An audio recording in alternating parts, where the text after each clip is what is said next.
যে খবরে নজর রাখবো, আন্তর্জাতিক কল সেন্টার প্রতারণা চক্রের হদিশ পেতে এনফোর্সমেন্ট ডিরেক্টরেট হানা দিয়েছে রাজ্যের 10টি জায়গায়। কেন্দ্রীয় এজেন্সির স্ক্যানারে রয়েছে কলকাতার এক ব্যবসায়ী।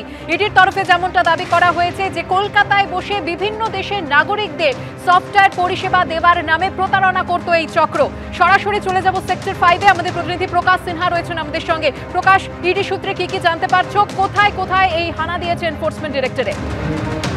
দেখো সুকন্যা, তোমাকে বলে দিই, একসঙ্গে কিন্তু 10টি জায়গায় তল্লাশি অভিযান চলছে। প্রায় 3 ঘন্টার বেশি সময় গেছে। ইডি আধিকারিকরা কলকাতার, দক্ষিণ কলকাতার বালিগঞ্জে রয়েছেন, তারা কিন্তু হাওড়ায় রয়েছেন। সেক্টর 5-এর যে জায়গা আমি রয়েছি, এখানে কিন্তু পেছনে দেখতে পাচ্ছ এই কল সেন্টারের অফিস ছিল, সেখানে রয়েছেন তারা। রাজারহাট, নিউ টাউন, বাগুইহাটি, অর্থাৎ একসঙ্গে 10টি জায়গায় এক ব্যবসায়ীর নাম উঠে আসছে, যেটা ইডি সূত্রের খবর।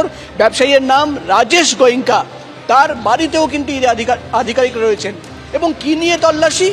ইডির তরফে দাবি করা হচ্ছে যে আন্তর্জাতিক ভুয়ো কল সেন্টার, অর্থাৎ একটা কল সেন্টার খুলে কখনো আমেরিকায়, কখনো কানাডায়, কখনো কিন্তু অস্ট্রেলিয়ায় তল্লাশি অভিযান চালানো হতো। তোমাকে ছবি দেখাবো, তুমি দেখতে পাচ্ছ সামনে কিন্তু ভেতরে আমাদের প্রবেশ করতে দেওয়া হচ্ছে না, কিন্তু আমরা দেখতে পাচ্ছি যে ইডি অফিসাররা এই অফিসারের কিন্তু ওপরে 11th ফ্লোরে তারা কিন্তু রয়েছেন।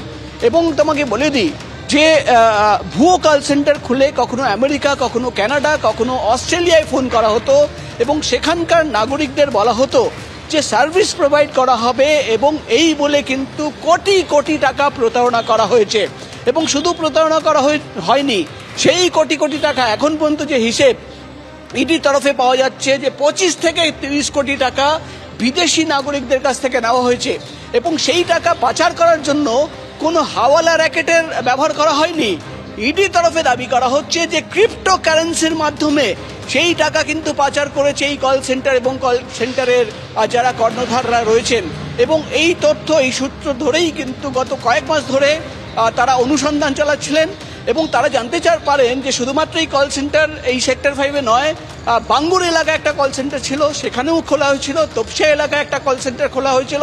অর্থাৎ একাধিক কল সেন্টার খোলা হয় এবং সেখান থেকে কিন্তু বিদেশে ফোন করা হতো, আমেরিকা, অস্ট্রেলিয়া, কানাডায় ফোন করে সেখান থেকে কিন্তু সার্ভিস প্রোভাইড করার নাম করে কিন্তু তাদের কাছ থেকে, বিদেশি নাগরিকদের কাছ থেকে টাকা নেওয়া হতো। এবং এমন একাধিক অভিযোগ পাওয়ার পর ইডি আধিকারিকরা তদন্ত শুরু করেন। এই কল সেন্টারের হদিশ পাওয়া যায় এবং তারপরেই কিন্তু আজকে তল্লাশি অভিযান, অর্থাৎ এই গোটা র্যাকেটের সঙ্গে আরও কারা কারা যুক্ত রয়েছে, শুধুমাত্র কলকাতা না, এই রাজ্যের অন্য জায়গায়ও কিন্তু কল সেন্টার ছিল। এবং এই রাজ্যের বাইরে অন্য কোনো রাজ্যে র্যাকেটের সদস্যরা অ্যাক্টিভ রয়েছে কিনা। প্রাথমিকভাবে ইডি তরফে দাবি করা হচ্ছে যে তারা জানতে পেরেছে যে একটা বড়সড় র্যাকেট, এবং শুধুমাত্র বিদেশি নাগরিকদের কাছ থেকে টাকা নেওয়া হয়নি, সেই টাকা কিন্তু ক্রিপ্টো কারেন্সির মাধ্যমে পাচার করে দেওয়া হয়েছে এবং মানি লন্ডারিং করা হয়েছে। আজকে সকাল থেকেই ম্যারাথন তল্লাশি অভিযান, একাধিক নথি তথ্য ইতিমধ্যেই পাওয়া গেছে এবং একাধিক ব্যক্তিদের এই বিষয় নিয়ে কিন্তু জিজ্ঞাসাবাদ করা হচ্ছে, এমনই খবর আমরা ইডি সূত্র মারফত জানতে পারছি। ধন্যবাদ প্রকাশ।